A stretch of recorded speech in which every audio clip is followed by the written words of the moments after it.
I believe in you.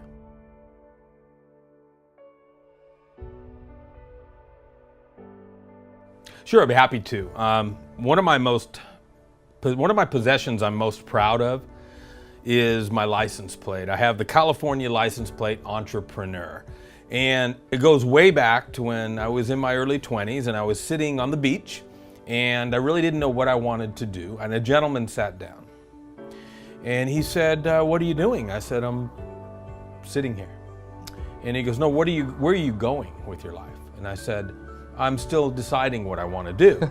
And he told me he was an entrepreneur, and I had no idea what that was. I had no idea. It wasn't a popular word back then, and I had no idea what he was talking about. I said, what do you do? He said, I'm an entrepreneur. I said, what's that? I go, is that a person that studies bugs, or what is it? I didn't know what the word meant. He said, no, that's a man or a woman that dictates where their life goes any day, any week, any month, any year. I go, well, how do you do that? Because my father was a businessman, my brother was a doctor. I just never heard anybody that set their own schedule before. And so I asked him, what's the first step? He goes, well, it'd be in business for yourself. He goes, but there's one step before that one. I go, what's that? He goes, you need to build yourself first. He goes, first you build yourself, then you build the business. I said, well, how do I do that? And he said, you begin to study specialized knowledge that's not taught in college. You begin to study success, you begin to study how the mind works so that you can move forward towards your goals. So he recommended some books and I went and read them and I got very, very excited about that. And I began to change. And as I read more and more books and listened to more and more audios, it all came back to the human mind. So from there, I ended up launching into a personal development corporation based on creating a worldwide expertise in hypnosis and the human mind. My background is in very, very high level hypnosis. I taught hypnosis in Del Mar here for many years, and I just see it as a rapid catalyst to change. So I became very, very good at it. And then I saw my ability to teach it to other people. So they can use it interpersonally, they can use it in front of a room, they can use it to work on themselves. And it developed into a very large company, and I'm blessed to have incredible friends, new friends like you, and all over the world. And it's been quite a journey, and it's not over yet.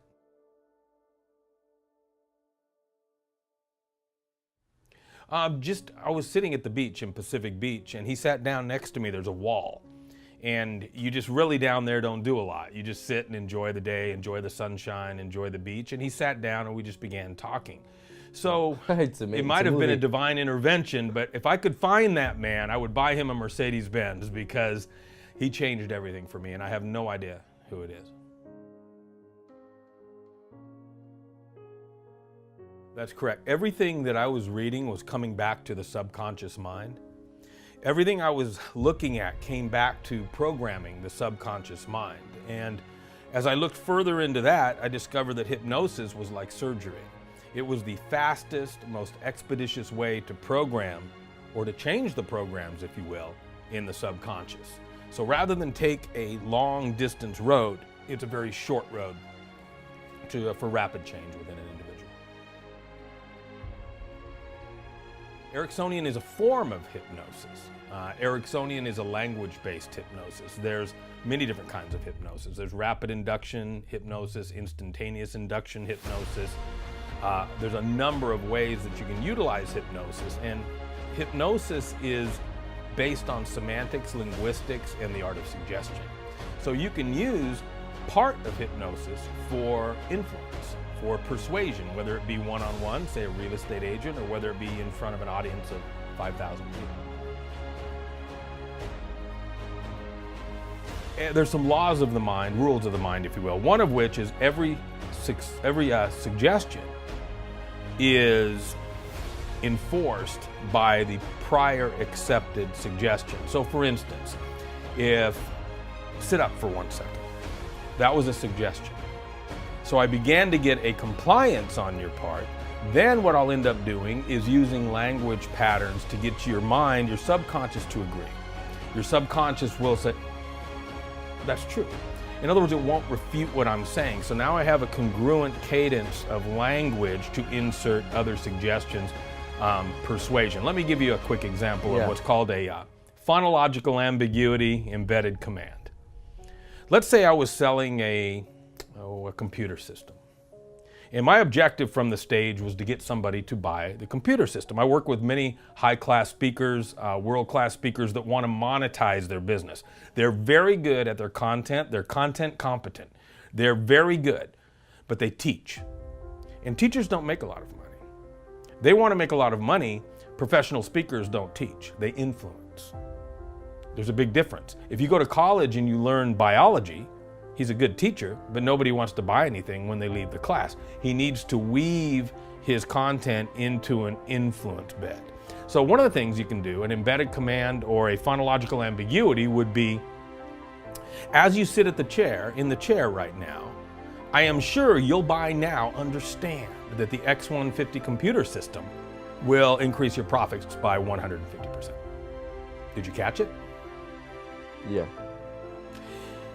The phonological ambiguity in that case is you'll buy now. The subconscious hears it as purchase now. But the sentence is buy now chronologically. Then I do a tonality drop on the back end of understand. So I am sure you'll buy now, understand? The subconscious hears purchase now. It's amazing. It's an ambiguity, meaning that it can be heard in two different ways. And if you have the emphasis on certain tonality, so hypnosis is the art of suggestion. It's getting a directional influence. It's not the art of control or manipulation. It's the art of suggestion and direction. That's how. What? Well, that's up to an individual. If an individual becomes a martial arts champion, he can use it to protect his family or he can use it to kill. Yeah. So the skill sets and the art, if you will, in and by itself, is used for what that individual wants to use it for. For me personally, I know that all is possible within a person, so I end up using it to get a person to move out of their own way. The mind is programmed three ways: authority figure, repetition, and traumatic incident. Authority figure, repetition, traumatic incident. So here we have a slogan for a company called Nike that makes tennis shoes. The slogan is just do it. Most people would know that slogan, but they never memorized it. So now get it out of your head. They can't get it out of their head. It is programmed in because Michael Jordan, the authority figure, said it on the television. Just do it. They've heard it over and over and over and over. Now it's in their subconscious mind and they can't get it out. Not unlike somebody saying, you're never going to grow up to be anything, you're not as smart as your brother, you're overweight, you're ugly. It's programmed in, and unless you go in and change that programming, it will have an influence over everything you do. Everything you do. Another rule of the mind is the more a subconscious thought is accepted, the harder, the more difficult it becomes to remove it through conscious intervention. So the reason I'm such an advocate of subconscious reprogramming techniques that I've developed is because life is moving. 5 years goes by like that. You're a young guy. You'll see. It goes 5 years, 10 years, 20 years.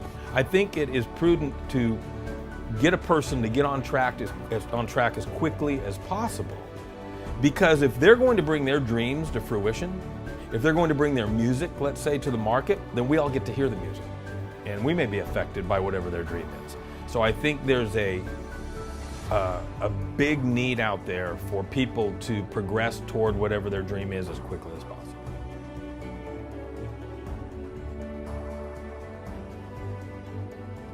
There's a number of ways to do it, but let's look at it. Let me give you just a brief example of how I would do it. The subconscious mind cannot differentiate. It cannot tell the difference between what is imagined and what is real. So, if I told you right now to speed your heart rate up, you can't do it. If I said sweat, you can't do it. If I said make your adrenal glands secrete, you can't do it. But if you were to have a dream tonight sleeping that there was an intruder with a knife and he was going to harm you, you would wake up, pop, pop, pop, pop, pop. Sweat, adrenal glands. Why? There's nobody there. There's nobody here now, and there's nobody there at night either. So how come you can't do it now? Because you're thinking consciously. Your mind says there is no threat. When you dream in the subconscious. It thinks there's a threat. So if I program your subconscious to be a millionaire, it really thinks you are. Just like it thought there was the intruder. If I program your subconscious to say, I am the most successful, youngest entrepreneur in history, it thinks you are. It thinks you are. And it goes to work to bring an equilibrium up to make that your reality. It's no different than when you hear what you focus on expands. The problem is when you function consciously, you focus on the wrong things. When you function subconsciously, the subconscious is a computer. It does not know. Just like it didn't know there wasn't really an intruder, it has no idea that you're not that successful. So it goes to work to make it happen. So your physical senses become more acutely aware. You'll overhear conversations. You'll see things you wouldn't have seen before because it's working 24/7 to bring to you what's programmed in.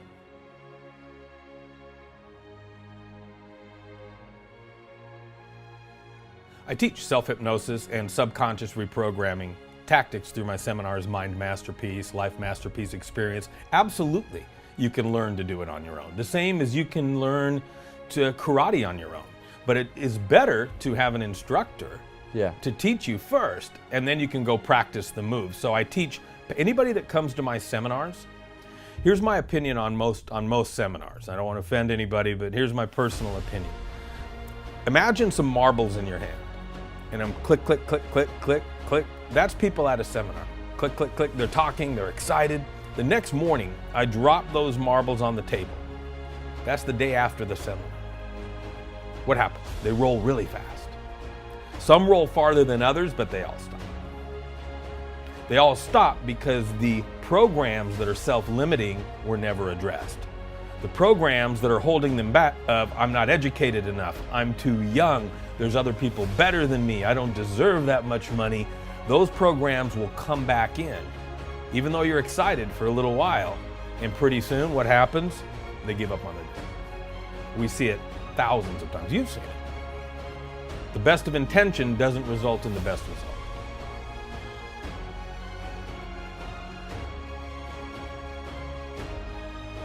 Well, first of all, it's the same as anything else. So let's start with that. The people that are better basketball players get paid more. The people that are better dancers get paid more. The people that are better singers get paid more. So part of it becomes your core competency, or are you good at what you do? That's number one. Number two is, as we spoke about a little bit earlier, it is, are you teaching or are you influencing? There's mechanics involved in speaking. There's mechanics of individual rapport, audience rapport, the mechanics of an audience, how to create an audience, how to feel one with the audience. So that's what I teach speakers to do, is to understand how to build that rapport and segue it with language patterns and semantics into influencing the audience. So that's a very, very important fact. Now, as you influence the audience, then the audience obviously comes back and gives you testimonials. So there becomes the law of expectation, which is very big in hypnosis, by the way. What is expected tends to be realized, is the number one rule of the mind. So if a person expects good content, they're going to derive good content. They'll find it. If they expect to purchase something, they'll purchase something. If they expect to go over here, they'll go over there. So creating the law of expectation is what world-class speakers are very good at. They're very good at influencing from using correct semantics, linguistics, voice tone, stage presence, many different things, anchoring the stage. There's an entire art to doing that. But you have to look at it this way too, is if you truly believe that you're bringing value to the audience, then making money is not a problem. Because I think the greatest money I've ever spent has been on learning. I mean, if you go to my library, there's hundreds and hundreds of books and tapes and videos. So anytime I invest in myself, I think it's very, very a worthy investment. Great. So the difference is the ability to connect with an audience, create an expectation with that audience, create trust, and create a value exchange with the audience, and the rest takes care of itself.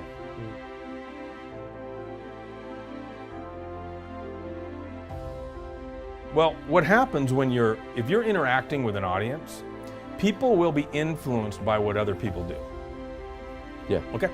There's something called a mob mentality. So if you have 100 people on a street corner and one person walks across, everybody goes, maybe It's I should strange. go.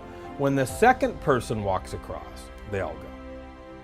So by building rapport within an audience, I mean, it's an entire 2-day seminar on how to do this, but to answer one question is I'll build rapport with the 2 front rows first. Because where are the other rows looking? They're seeing the rapport that I'll build with the people in the front. So I'm influencing the back of the room by building rapport with the front of them.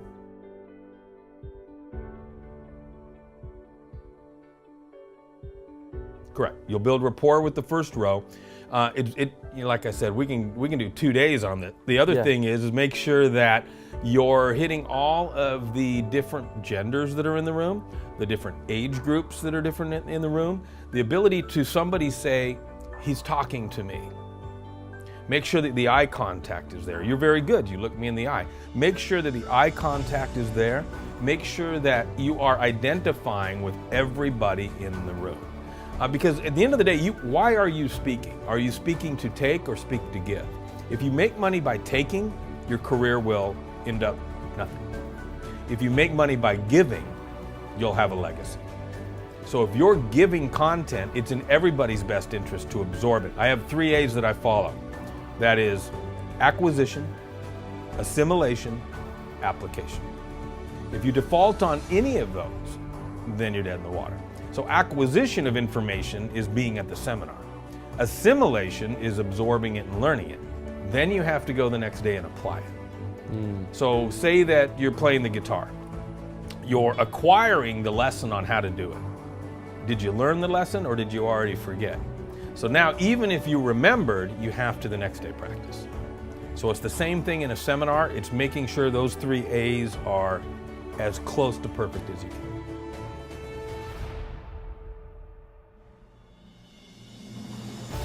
During would be a simulated learning. Afterwards, any of my students, I teach them patterns. I teach them patterns and concepts and the ability to program their own mind. But it's like anything else. Your mind will develop the more you use it. You see, we get up in the morning and we wash our bodies, we comb our hair, we do nothing for our mind. So the mind has to be used and it will be easier and easier. If I were to teach you subconscious reprogramming, after 30 to 90 days, you would be able to do it in 45 seconds, but not right away. So it's just like anything else, learning a dance move, learning a chord on the guitar. Pretty soon you become very, very good at it, and the subconscious can be accessed very quickly. So you can use that even if you're sitting at the airport. You can always use it to reinforce whatever the programming is that you want. Be a millionaire, be healthy, be more confident, communicate better, whatever that is. Once it comes from the inside out, then it's easy to do. Changes everything. Great.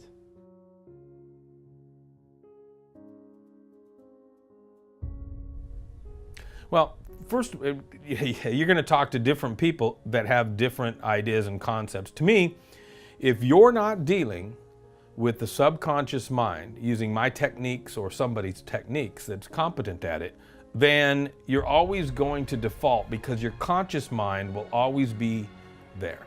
It will always be there as an enemy in many cases. Not all, but in many cases as an enemy. So once the subconscious is programmed, then the belief system is there. The belief is inside. And you see that all over the place. You see it with people that are born into rich families. They believe they're going to be rich. They already are. They believe that they can succeed because they're around successful people. Remember, repetition, authority figure, traumatic incident. If you put a tarantula spider on a baby, it just plays with it. It doesn't know. Until somebody says that's dangerous or until it bites you. That would be repetition, authority figure, or traumatic incident. Now, it's interesting. We're here in San Diego, and we're about 30 miles from Mexico. Okay? Only? Yes, it's right down the street. So we're in 30 minutes, you and I would be in Mexico.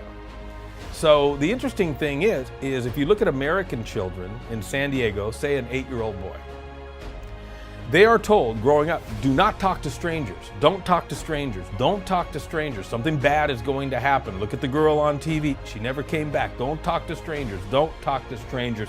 Don't talk to strangers. Then they get into sales or speaking or network marketing or some other business. They can't talk to strangers. They tell them, go talk to strangers. They can't. Why? They were programmed through what? Authority figure, parents and grandparents, repetition. Don't talk to strangers, something bad's gonna happen, right? Traumatic incident, maybe they had something happen or they saw something on television. You go 30 miles away to Mexico. Same sunshine, same ocean, same everything. 8-year-old boy. Their parents tell them, go talk to every stranger you see. Go out there, talk to everybody. They're knocking on your car window, they're coming up shaking your hand because their parents programmed them that our life will be better if you talk to strangers. They're only 30 minutes away, completely opposite programming. It's amazing. It is amazing. And it's how we grow up, but there's strategies, techniques that you can implement to change it very, very quickly. And remember that confidence is not only body language, voice tone, you're very confident, but it's also an energetic exchange of how people feel. People want to follow somebody that's confident. So follow doesn't mean obey. Follow means feel good. Follow me, like, I believe this person, he's confident, because most people aren't confident. So if you were to take, let's say you said an example of you're a leader going into battle. Yeah. And you said to the person, hey, let's go up the hill. I think maybe we can take over the hill. I mean, there's a lot of people up there. I'm pretty sure we can probably do it. I'm not following that person, right? All right, but if he says, no problem, I got it, let's go. I might follow that person. Do you know what skydiving is with the parachute? You jump out of the airplane. All right, I did that, right? I was scared, so I did the skydive. So I get there and you strap yourself on another person. They strap you together and you both go like this together. Yeah. All right. One guy walks in and he's like this. He looks like he just got in a fight with his girlfriend or his wife. He's like tired. He's little. Look. And the other guy looked like a soldier. I said, I'm going with you. I don't even know who was better, but that guy had more confidence, and if I'm gonna strap myself to somebody and jump out of an airplane, it's gonna be the guy that looks like he can take care of things. So the same thing, remember what I just said, take care of things. So when you're in front of the room, and you're gonna be a great speaker, when you're in front of the room, they need to feel you can take care of things. Whatever those things are that they need to take care of. They're there for a reason. They're there to become better. They need to feel you're the person that can make them become better. And if you're good at what you do, then they're happy to pay you. You're happy to give them the information, and everybody wins. It's win-win for everybody.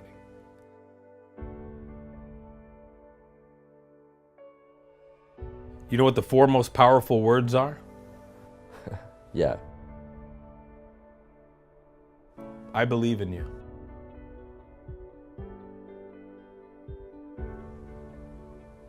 Yeah, I think so. I believe in you. Because people grow up, they don't believe in themselves because nobody ever believed in them. Once you believe in somebody, they begin to grow and grow and grow, and then they build self-confidence, self-esteem, and self-image. Your income will always be at whatever level your self-image is. Every time. That's why people win the money in the lottery and they lose the money. Say you have a couple that wins the lottery in America. $300 million, but they've never had money before. So now you take them to La Jolla. Beautiful, this is a very wealthy city. You take them to La Jolla and they go to a party. And the people at the party are only worth $100 million. It's a lot of money. They're worth 3 times as much, but they don't feel like it. So their subconscious is saying, we don't belong here. Why are we here with all these rich people? You are the rich people, but they don't feel it. They may have $300 million in the bank, 3 times what anybody else has, but their subconscious hasn't caught up yet. So now, guess what? That's why people lose all their money, because their mind is programmed to be poor. Even if you hand them the money, their subconscious needs to catch up. They need the program. People win the lottery all the time and 2 years later have nothing. because their subconscious said, get back to where you belong, get back to where you belong. So I think that the programming is paramount to personal change. It absolutely needs to be done. Otherwise, you're going to lengthen the time frame. People can give you theories, they can give you strategies, and they sound good. But unless you deal with the subconscious programming, the majority of people are going to default.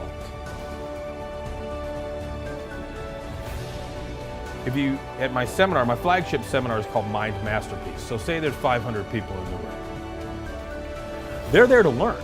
I don't come in there and program them to be a millionaire. We will walk through programming sessions to where I'll put them in what's called a hypnoidal state of hypnosis, and we'll get the ball rolling. But they will leave with the strategies, the tactics, and the tools and the patterns to do it themselves, to continue it on.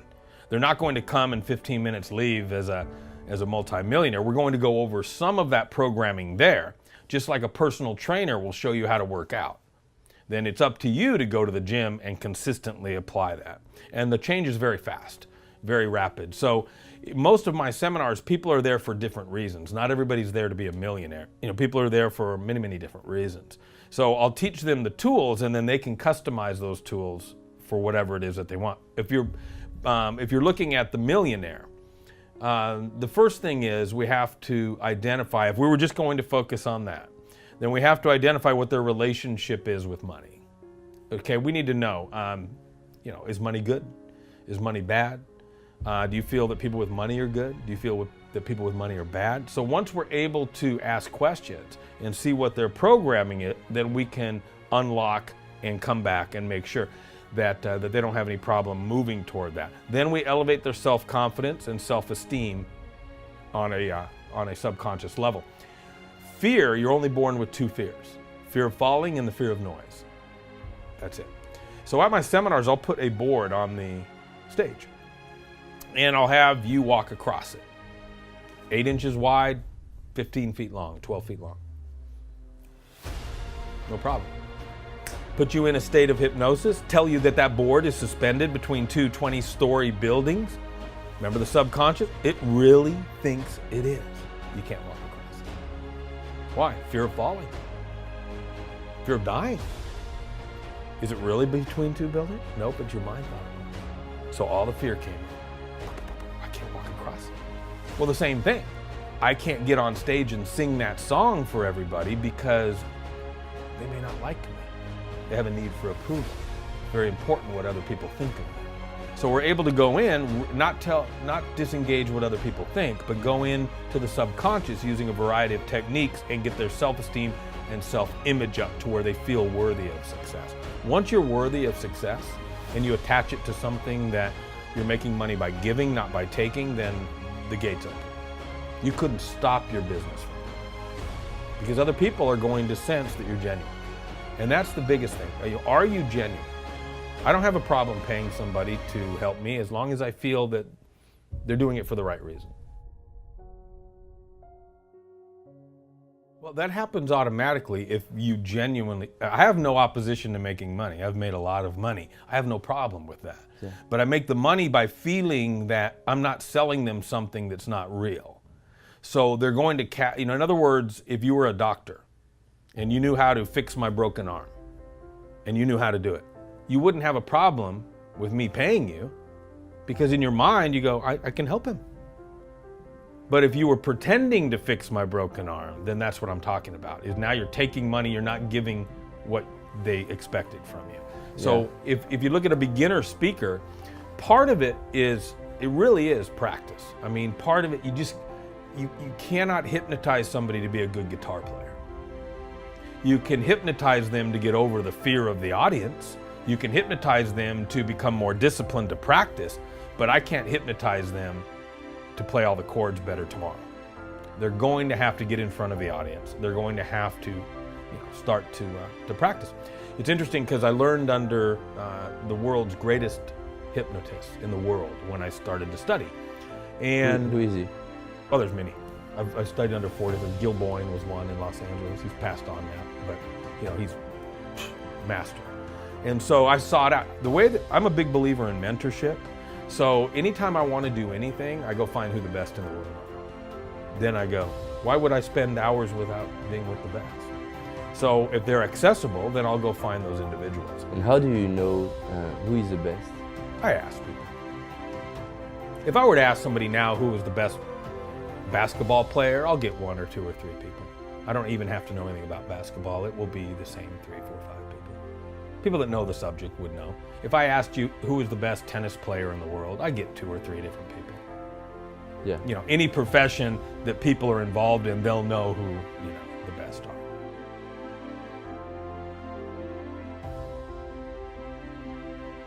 Yeah, top 2 or 3. I mean, you know, I learned from 2 or 3, and then, you know, then I became as good as them.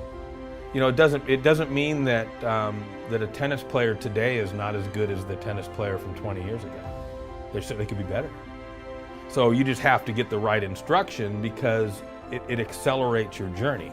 I wanted to learn from the best people. It's not that big of a deal. I could have learned from other people. Learning hypnosis. But it is in a room, or it is in face-to-face? No, it's in a class. In a class. It's in a class, and then I studied under those individuals privately for a year. Both. You know, first a class, and then because I had other people, and then privately, and then hypnosis, then you're on your own. You have to, in my personal opinion, I've taught a lot of hypnotists, and I think you need to do 1,000 people before you're any good at all. 1,000. If I teach it, I certify people in hypnosis. When they're done, they're okay. You know, it's like going to karate. You know, I can't make you a black belt in 1 month. I can teach you what a black belt knows, but you're going to have to get good at it. So it takes time. There's no instant you're a black belt. You know, there's no instant you're a champion dancer, you know, champion piano player. You know, you're gonna have to practice it. So they were honest, so I went out and practiced and practiced and practiced. I put groups anywhere I could, timeshares, hotels, parties, you know, anywhere I could go and get a group of people, and I would practice and practice, and I'd fail. I'd practice and I'd fail. I would videotape it and watch what I said, how I said it. Oh, that's what I did wrong. And I got better and better and better.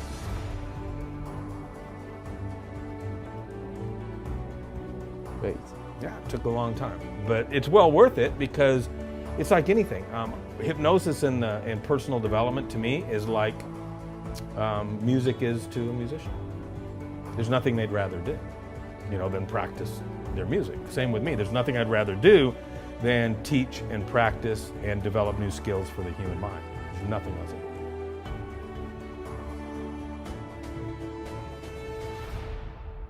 No. The only person that needs to learn hypnosis and become certified is if they want to hypnotize other people. But everybody that leaves my seminars, I teach them to hypnotize themselves. So there's 2 different things.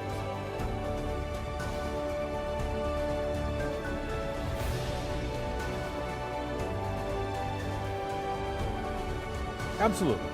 That's my personal opinion. Yeah, absolutely. I call it subconscious programming because I use other things outside of hypnosis as well. But I just think there's absolutely, without a doubt, nothing as powerful as that. Nothing as fast. You know, have you ever heard of affirmations? Yeah. Okay, here's the problem with affirmations. Nothing wrong with them, but there is a problem. And the problem is you're doing them when you're conscious. You're relaxed. I am wealthy. I am healthy. That's fine. The challenge is that it's dripping from the conscious, the subconscious is down here. In between, it's something called the critical factor. It is like a guard at the gate, like a bouncer at a nightclub. And as it comes down, it bounces. So sometimes one will get in the nightclub. Sometimes one will slip in the party. And over time, it will work. The challenge is over time. Because pretty soon you do reverse affirmations. This isn't working, this isn't working, I've been doing this for 3 weeks, it's not working, I'm not seeing any changes, it's not working, it's not working, it's not working. Now you've just erased everything you did. Hypnosis, subconscious reprogramming, what I do is we take this guard, we take this doorman, we remove him. We put him over here. Now I go straight in there. So that's how hypnosis works. It's much more fast. It's much more rapid. It doesn't mean other techniques don't work. I just feel that there's nothing as effective or as quick. Quick being relative, not 5 minutes, but quick being faster. Because remember, you're always a product of your environment. Remember I said repetition, authority figure, traumatic incident. If you're around an environment that's unsupportive, especially at your age, when people get around entrepreneurs, you could tell, when I came in here and you told me what your goal was and your dream, right? Did I laugh at it? But a lot of times, the younger a person, if they're not around entrepreneurs that dream big, they'll be made fun of. Yeah. And that hurts. It not only hurts emotionally, but it affects them as well. So the idea is to make sure that you get around an environment that's always supportive. Yeah, I believe a lot in that. Yeah, if you're not around an environment, then the more you need to work on yourself. You know, the more you need to work on yourself to create a barrier of influence from that environment.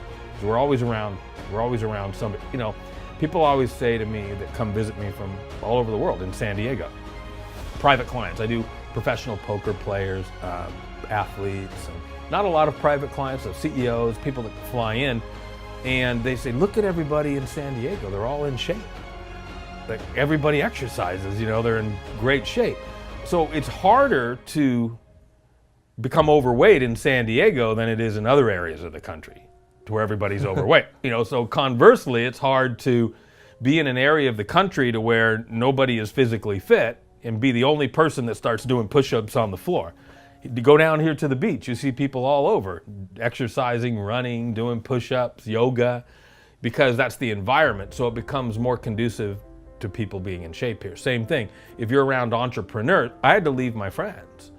You know, when I was 22, 23, I had to leave them behind because they were pulling me back. You know, oh, you're not gonna be a millionaire. You can't do that. You have a high school education. You're not gonna be able to do. I had to make a decision to get new friends. It was tough back then, but I was leaving. I was moving forward and they weren't. And I didn't want that influence around me.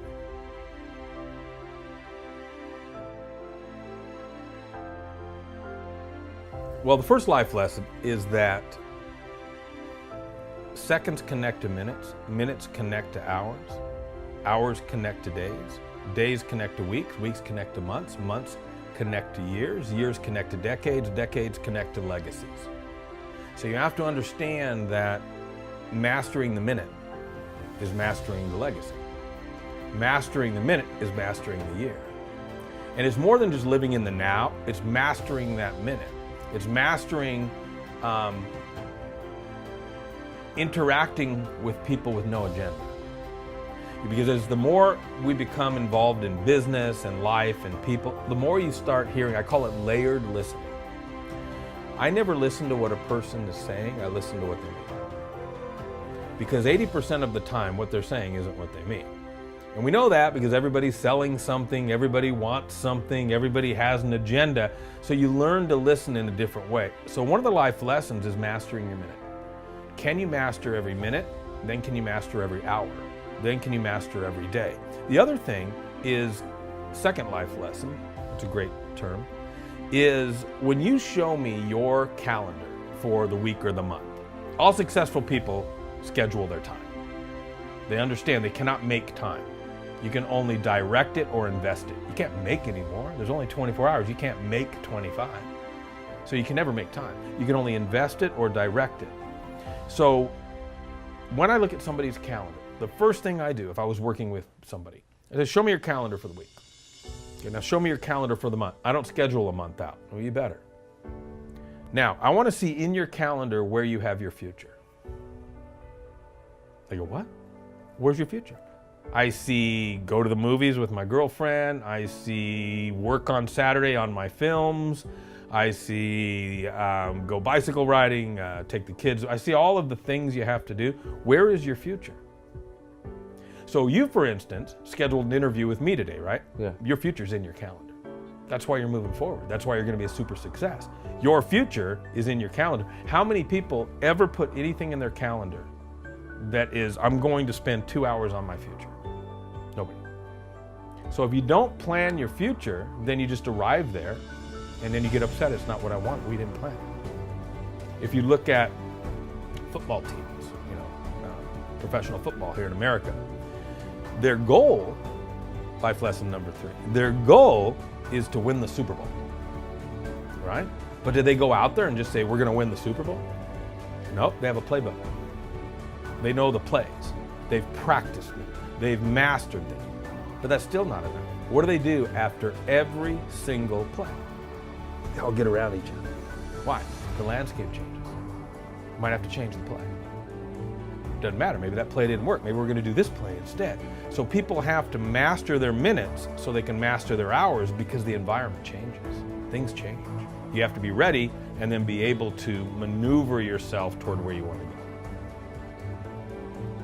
Great. I love it. I just get such a joy out of meeting people, young people, like yourself that are embarking, because that was me. That was me entering into this territory, and I'm a firm believer for subconscious reprogramming. I became one of the best in the world at it because it changed me first. It's like somebody that has a disease and they go on a special diet and it heals their disease. They now understand internally what it did. Had it not been for reprogramming my subconscious, I might have carried those limiting beliefs with me, for a long time. So as your self-image and self-esteem, I remember my father said, what are you going to do? And I said, I don't know, why? And he was a businessman. And I said, what do you want me to do? He goes, I want you to go to college, and I want you to get a business degree, and I want you to become a vice president of a corporation. I said, okay. Can I ask you a question, Dad? I said, yeah. Why don't I just start out as president? He goes, what? I'll just start out as president. He goes, how are you going to do that? I go, put it on my business card. I'm going to start the company. See, his belief couldn't figure that out, because where he comes from, you work your way up. I didn't work my way up. I started out at the top. Why not? Put president. I go, look, Dad, president. It's on my card. He had no idea. My brother's a doctor, and then my dad says, oh, you're going to be pumping gasoline. I go, yeah, into my Mercedes-Benz. I'm going to be pumping gasoline. Watch me. So then I bought a house 3 times bigger than his, and then it was, I knew you could do it. But that's his programming, that you can't succeed unless you move up some hierarchy. You can succeed if you move out of your own way and you get around the right kind of people. Anybody that I travel with, you could tell me, your girlfriend could tell me that she has this crazy idea. I'd say, do you need money? I'll help you find some money for it, whatever. I'll help anybody. There is no crazy idea. Doesn't matter, because I'm around entrepreneurs. I don't think I know one person that has a job.